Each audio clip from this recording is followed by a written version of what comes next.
കൊട്ടിയൂർ വൈശാഖ മഹോത്സവത്തിലെ ഇളനീരാട്ടത്തിനുള്ള ഇളനീർക്കാവുകളുമായി സംഘങ്ങൾ യാത്ര തിരിച്ചു. എടയന്നൂർ, മുട്ടന്നൂർ പടികളിൽ നിന്നുള്ള ഇളനീർ സംഘങ്ങളാണ് കൊട്ടിയൂരിലേക്ക് പുറപ്പെട്ടത്.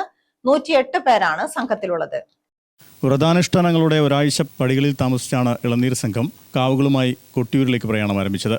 എടയന്നൂർ പടിയിൽ നിന്നും 52 പേരും മുട്ടന്നൂർ പടിയിൽ നിന്നും 56 പേരും ഉൾപ്പെടെ 108 പേരാണ് ഇത്തവണ സംഘത്തിലുള്ളത്. മുതുതല കാരണവരായ കണ്ണൻ കാരണവരും സനിലൻ, നാരായണൻ, കൂവഗോവിന്ദൻ എന്നീ കാരണവന്മാരുമാണ് സംഘങ്ങൾക്ക് നേതൃത്വം നൽകുന്നത്. 28 സ്റ്റാർട്ടാക്കിയതാണ്. നെയ്യാമൃതായെന്ന് നെയ്യാട്ടം മുതൽ സ്റ്റാർട്ടിങ് പടിക്കേരി 9 ദിവസം പടിയിൽ, 8 ദിവസം പടിയിൽ, 7-ാം തീയതി അളനീരൂപ്പ്, 8 ദിവസം 7 നിന്ന് 8 ഇളനീർ പടിയിൽ നിന്ന് പുറപ്പെടുന്നു. ഇന്ന് നടന്ന് മഴക്കൊന്നിലെത്തി നാളെ രാവിലെ അളന്ന് വിട്ട് കൊട്ടിയൂരിൽ. ഇല്ല, ഇടനൂർ പടിയിൽ 52, മുട്ടന്നൂർ പടിയിൽ 56, 2 പടിയും കൂടി 108 ആൾക്കാരാണ് നമ്മളിപ്രാവശ്യം ഉള്ളത്. ഇടനൂർ പടിയിലെ കാരണവർ സനിലനാണ്, മുട്ടന്നൂർ പടിയിലെ കാരണവർ നാരായണ കാരണവറാണ്, നമ്മുടെ മുതുതല കാരണവർ അണ്ണൻ കാരണവറാണ്, 4-ാം കാരണവർ.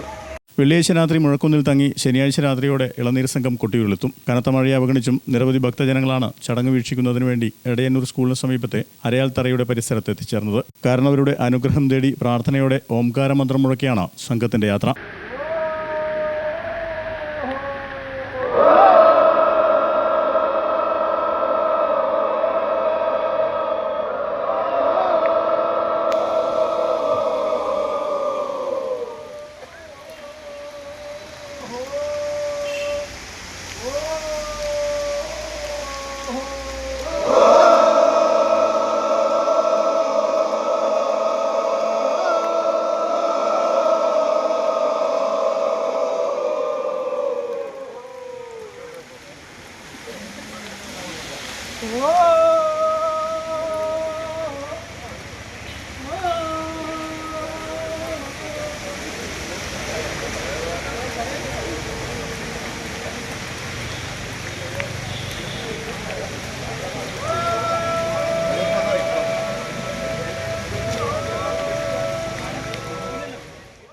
ഗ്രാമിക ന്യൂസ്, മട്ടന്നൂർ.